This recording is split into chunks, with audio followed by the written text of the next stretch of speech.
These last 2 weeks, I have been having feasts of grace. Feasts of grace. I was out in Coral Island for the annual meeting, and to see what they suffered during Cyclone Winston and the recovery that they were going through, and to see the courage, the faith of people who have tried, even though still living in tents, most of them, to try and make meaning of life in the situation they find themselves in. I said, I have had feasts of grace. To see people so courageous because of their faith, to stand up to whatever the world or climate offered them and offered us all in Fiji, and to be bold, to move on. I flew from Koro on Monday, last Monday. I came and my wife has to take our bags home, and I flew on to Tonga from Nusuri for the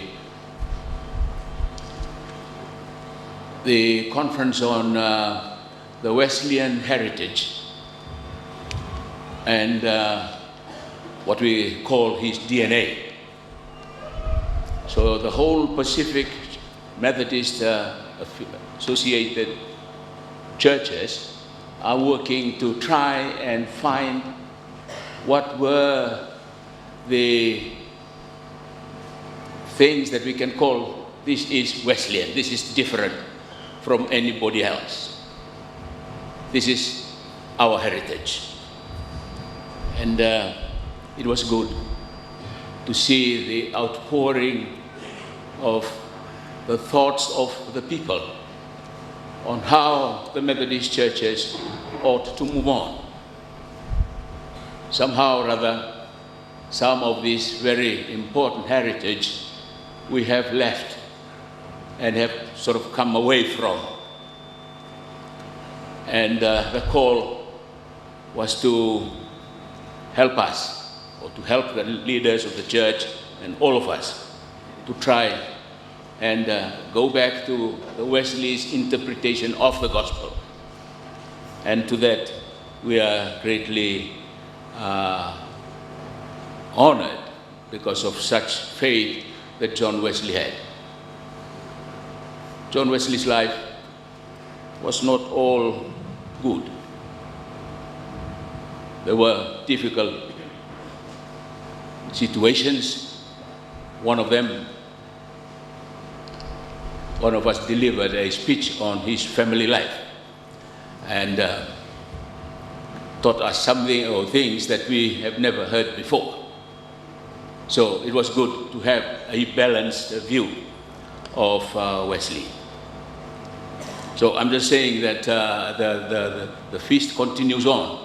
As I arrived on Friday night to be part of the Wesley celebration on Saturday morning, yesterday, and the evening, and also to be here. I thank God for that, for the feasts of grace, the feasts that we realize of how God is working in and through the people called Methodists in this land and in other places, Australia, New Zealand, and Tonga, Samoa, Papua New Guinea, and the Solomon Islands. We thank God for that. I have taken as a theme this morning Wesley or Wesley Division, Wesley Church, City Mission, trust in this God, in our God, for all that's to come. It's part of a hymn. I think we sing it in the Fijian hymn book, hymn 87. The translation is there. Wesley, trust in God for all that's to come. After the Second World War, people were convinced that our world will be drawn together in harmony. Our world will have peace. Our world will have prosperity. And therefore, the introduction of such bodies as the UN, United Nations, and all its sectors, the introduction of the World Council of Churches, wherein we will all work together to bring out a new world. Because the sacrifices that were made, that we would never again permit our world to be so divided, and therefore causing wars. But here we are again in this century that we live in a world where divisions are growing deeper and deeper, as we see almost every day. We see the world getting deep into divisions as we listen to radios and to televisions and to the media for what is going on around us. There were thoughts that when we become more educated, education will bring or give us better opportunity to share the world's riches. But I believe we know that even though education has done good things, but at the same time, we have not increased in our riches. Riches meaning our moral richness and all this. We face difficult times.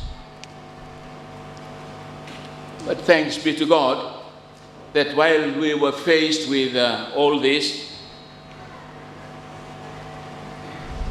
in the late 40s here in Fiji, 50s and in the 60s, there were people who were trying to face the challenge, rebuilding, and thank God for those people who are not so complacent with the view that the world will be better, better, better, but they work harder.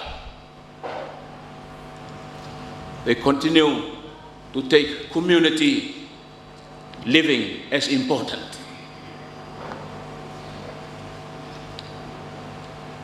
"50 years from when they were building, we are here celebrating those achievements that we have all seen, that is there in the books that we have been given. And we know from that what we have achieved and are now celebrating because of the commitments, because of the dedications of people, some of whom are still around here, even though some have gone before us. But they have left for us beacons, signposts to follow. But one thing that stood out was their faith in this God, their trust in this God helped them to walk their walks of life with God. I will take up some of these signposts later on as part of this sermon. The Jubilee story in Leviticus was a story telling us of how God wanted Israel to celebrate the Jubilee, or the type of time, the kind of time that we are in today. The advent of that Jubilee, the announcement of that Jubilee was something of importance, that it must be announced in a way that would help people to realize the works as Reverend Isaiah has just mentioned. It must be explained. It must be reminded. We must be reminded of what those that have gone before us have done. Jubilee is a time when God lays his claim that the world is his, land, people, and even the sea. That we have to return, or the Israelites then have to return everything that was given to them, and they have to go back to their land. Land, of course, have changed hands. All those lands have to be restored to their original owners.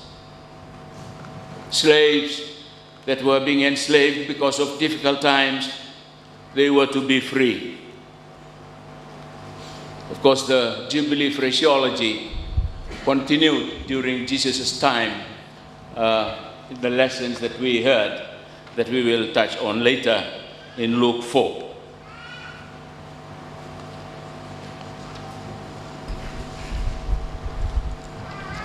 Celebration does not only come every 50 years.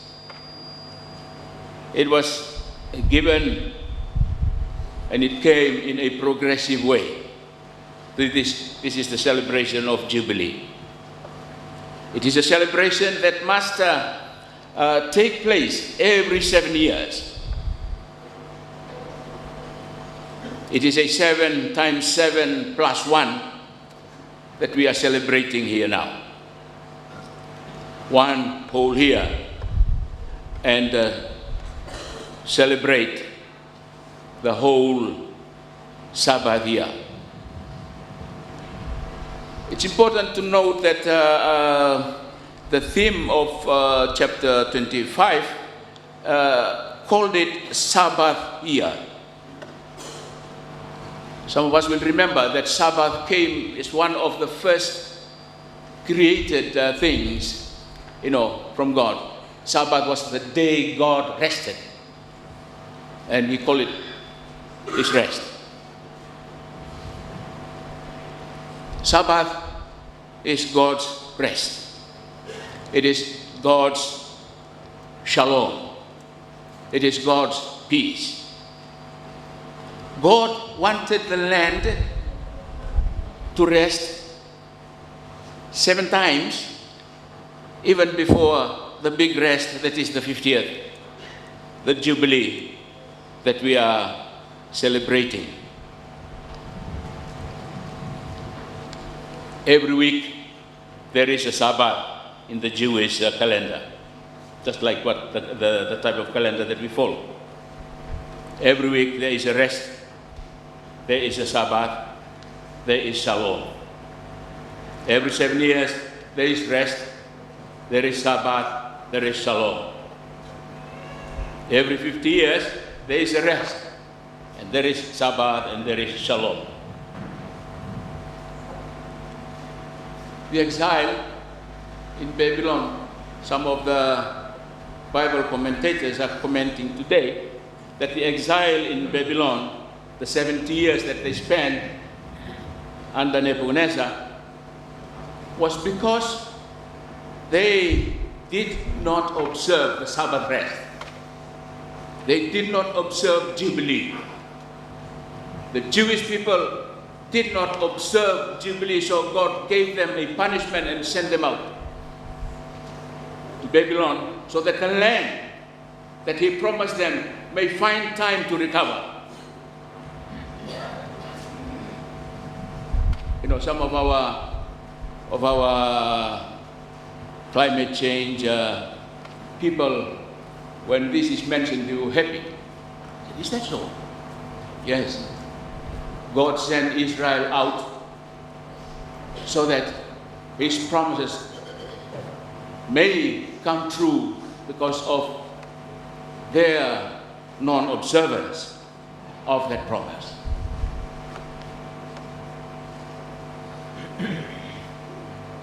I think we have this type of thinking in our old Fiji. In Laos,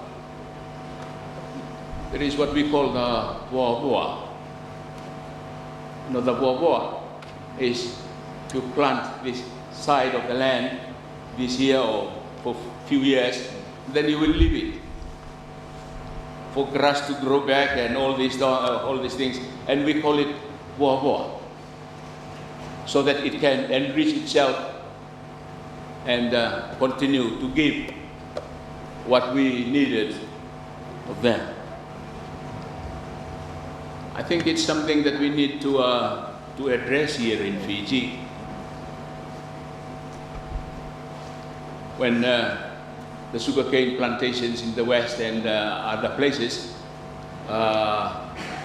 especially in the north, came out to be a difficulty politically, I said, it may be God is trying to tell us that this land needs rest.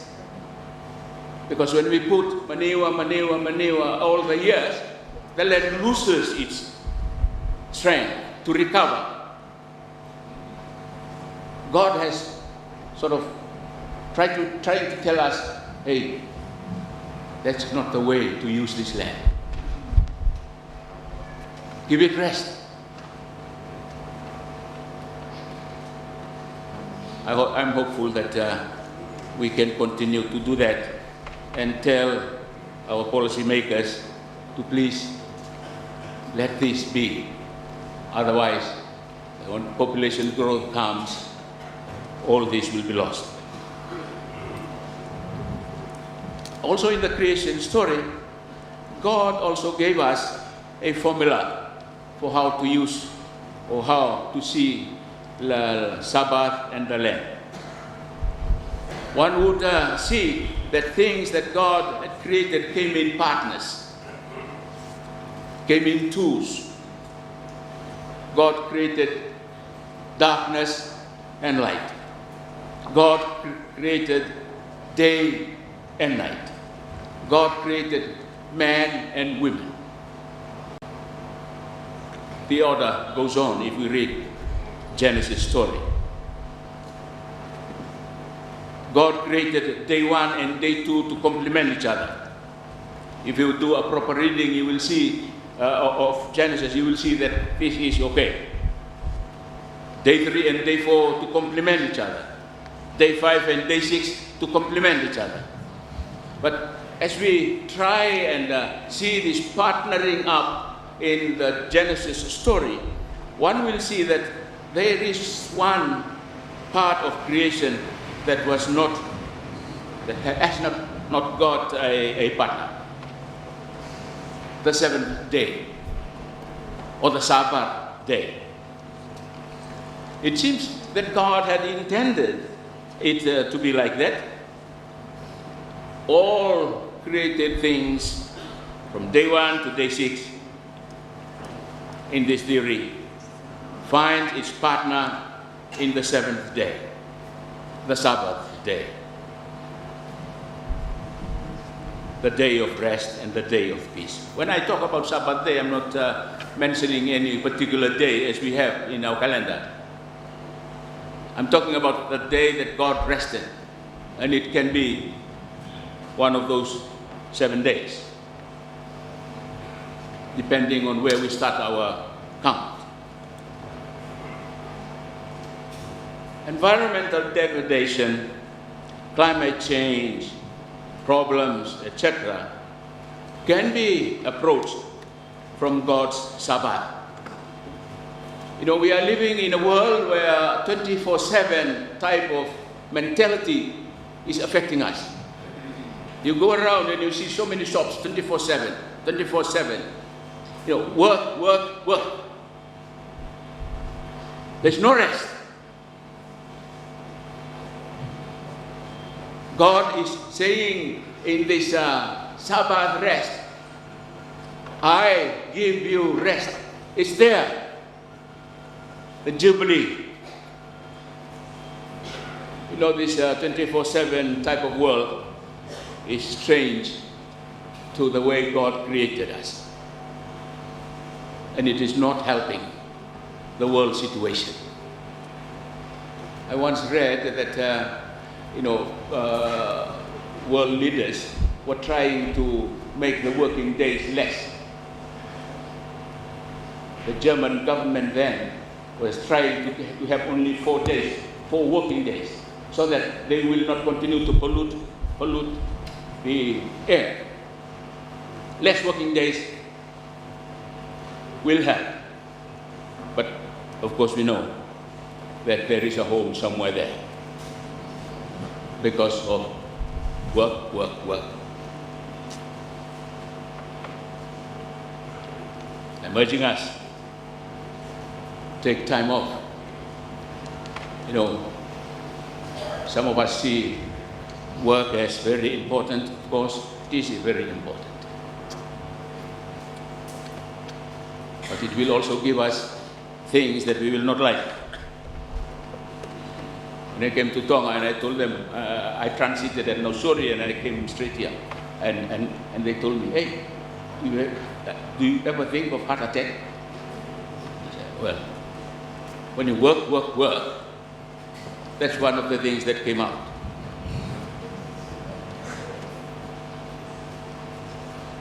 Jubilee is also one of the events where we celebrate the past, the yields of the field, the yields of the years, the soil, the hard work of those that have gone before us. In the small history book that we were given yesterday, that was read out here by our Turara Levu, it's fascinating to see the many works that have gone on by people who wanted to keep the community. The history of Wesley, 1938 to 2017 book, is a good reminder of how our people have given their best to build this place. We are a community of people, a community of faith. Beautiful stories you can read there. In current Fiji, there seems to be a loss of a sense of that past. We are lost of a sense of history.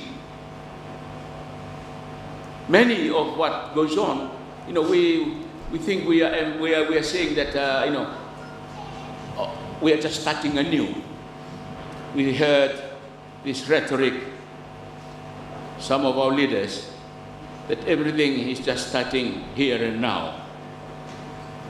Those that were there in the past, they didn't do any good thing.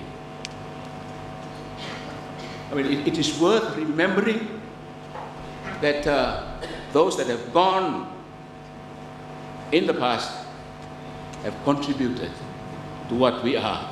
And they who are working today will be a past somewhere, and we will think of what they are doing. And in this Thanksgiving service, we must take time. Take time to thank God and to thank these people for all those that have brought meaning to the life of the Wesley division or Wesley Church, life of community and a life of togetherness. They have left us with signposts to determine our way forward from here. And one of those signposts, if I may touch now, beacon,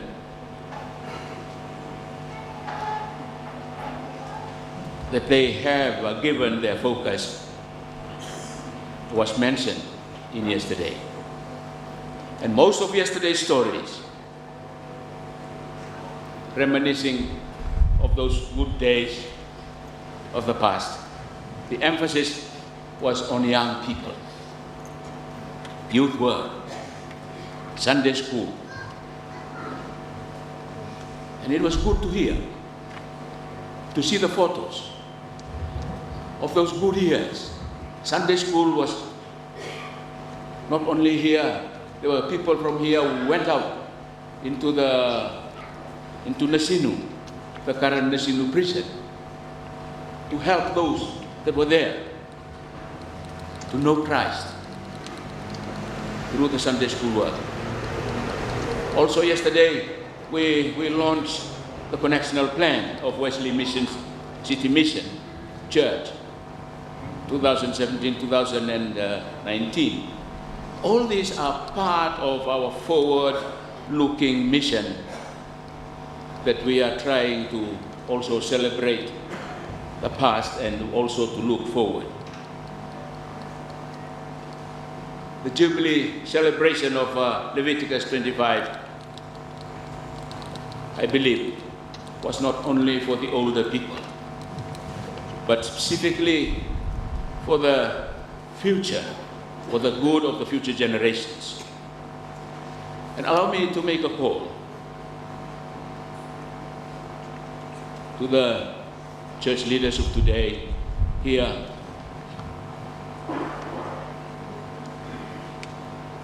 Focus on the needy. Focus on the captives. Taltalgase was just telling me that as he reached home last night, there was a call from here. Hey, the food is ready. What food? The food that you have to take to the streets. So Taltalgase has to come back, take this food, deliver them to those that are in need. Yes, that's big church. That's what we are focusing on. Focus on the children. Focus on the needy. Focus on the captives of our days. Jesus' manifesto is also calling us. You know, we are in a time when we are seeing manifestos after manifestos, party after party, giving out what they will stand for in the coming election. Jesus' manifesto is Luke chapter 4, verses 18 to 19. For us Christians, it's a Christian manifesto. Go out there, coming election, look for that sign. I just want to share with you some stories of our time in England. Reverend Aquila came back to Fiji, and our family was called to go and serve in the northern part of England.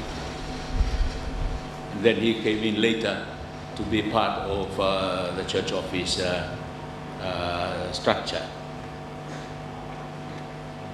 And I came there, one of the things that I had in mind and I was praying about was how to help young people, because in most of the churches that I went to were all old people. You know, old people. Go there, old people. So I thought of starting up youth clubs, they call it there. I started one at where I live, Wesley Main's church in Wigan. So the first day of our getting together, we talked about what we have set out, and I asked them, after all these games that he will be doing in that night, how do you want me to come in to be part of that? And they said, we will give you 5 minutes. 5 minutes, right at the end of everything, when they are tired, I have 5 minutes to talk to them, to share with them some biblical verse or whatever. Okay, I take that. I took that and we went on for a few months until some of them told me, no, we probably better to give you more time. I said, okay, bring it to the meeting. After the meeting, I asked, how much time do you want to give me? He said, 20 minutes. Okay, that's enough for me. So, youth work. One of, or two of my churches were going through some difficult times. They, they were old churches and it was hard to heat, to the heating. It was hard to maintain the heating or the money to pay for the heating. So we talked and I said, why don't we do what they are doing now, to sell these churches because it's costing you so much and look for a new thing. I said, what? Not to sell these two churches and build a new church. No. My grandmother, my grandfather, all my grandies, they were married here. They were baptized here. How come you mentioned that? So we had that for 2 years, almost 2 years. They did not give up. Finally, we ended up in selling those two churches. And I said, okay, then we will build a new one. In the planning of the building of the new one, I told them, okay, we will build this new one and hope that we can afford by selling one there and one here.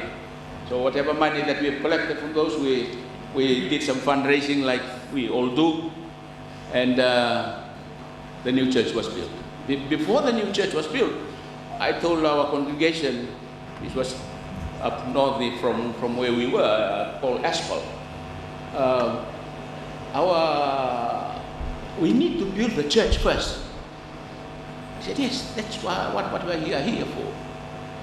I said, well, the church is you. We need to build you up first for 1 year before we build the building. So we went on from there, build the new church. To build the church, I went to Cliff College, and I asked help from there. Help, please come and help us for a year to go and visit all the congregations and all those that have forgotten to come to church and tell them of what we are trying to do. So the Cliff College is the evangelism school in England. So they went out and they shared this gospel. And it was amazing how that helped the situation.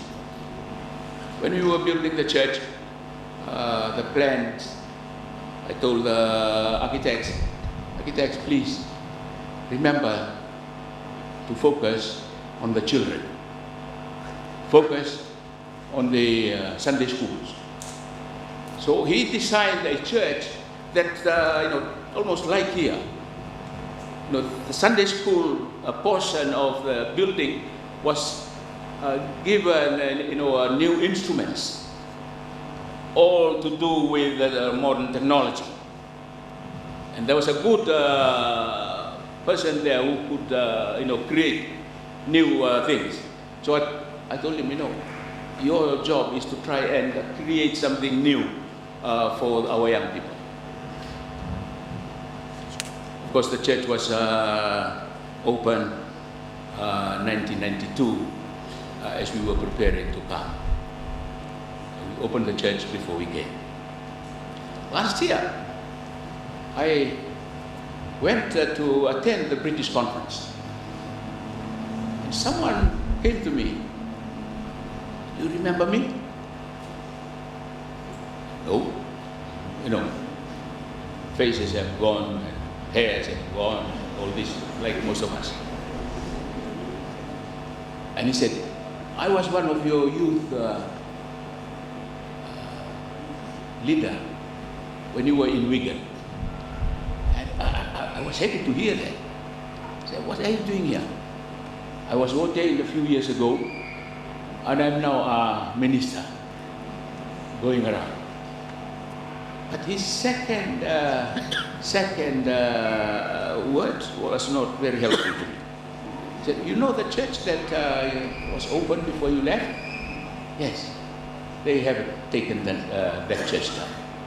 What? They have taken that church down. Why? The church cannot, the capacity of the church cannot hold the number of people that are coming in. They needed to take it down, to rebuild, to extend. I said, tell me the story. What happened? It's our Sunday school. It was the children's program that we focused on during that time. It was they who went out and told the other children that there is a program, computer program that we are using. And the parents heard of it because the parents were frightened of the type of programs that is going on, just like we have here. The different types of programs, social media and all. And there was a savior to their children. So parents, children, they came and the church was full. They have to break the church down, to extend it, to build new extension, to cater for the need of our young people. And as I said, stories yesterday were reminiscing of those good old days, Sunday school, youth work, and our hall is built because of the need of the children. I'm thankful for that. It's built for the children. I hope that not too soon they will be calling for an extension.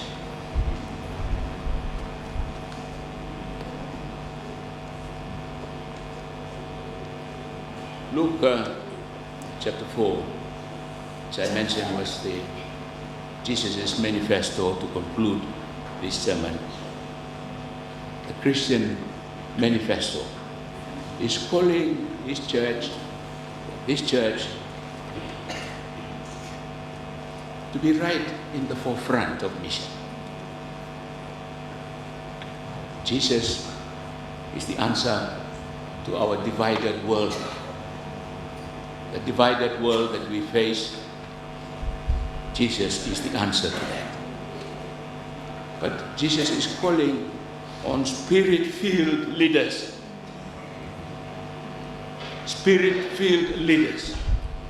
We want to place more emphasis in the Methodist Church on the Spirit.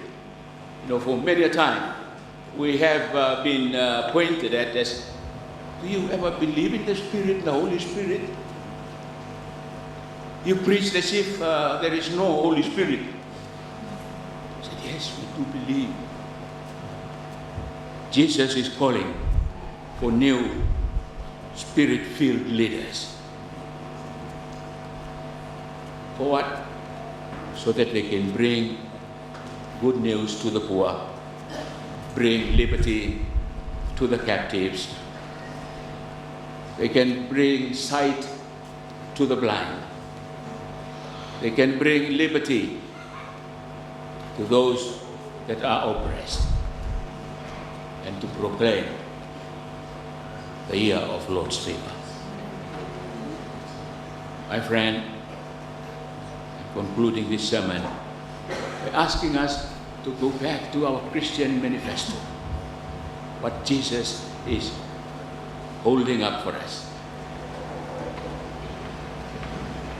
Jesus is our good news, of course. Jesus is our liberator, and Jesus is our healer, our champion for the downtrodden, for the oppressed, and for the poor. And Jesus is the one that will help us to bring the days of the Lord's favor to people called Methodists in Fiji, and especially here at Wesley. Amen. Let us pray. God our Father, we thank you so much for the celebrations of the dedicated people, the commitment that they have shown us in the past. Continue to raise new Achisitos,